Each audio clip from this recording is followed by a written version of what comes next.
We have really worked pretty cohesively through these past 7 years for this, and I'm looking forward to this building lasting as long as Hall Science did.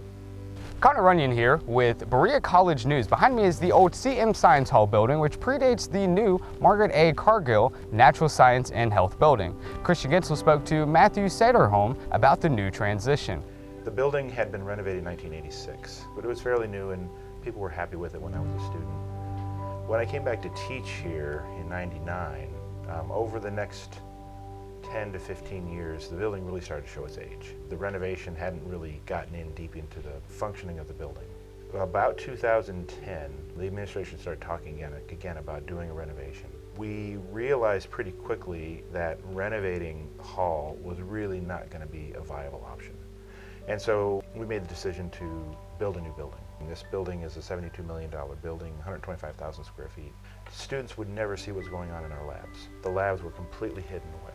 And one of the things that we really wanted to do was to take down the curtains and the walls so that visitors, potential students, our own students could actually see what science was. The teaching spaces in our old building were really designed for a model of education from the 1950s. The two main lecture halls in the building were tiered seating, designed for 50 and 150 students.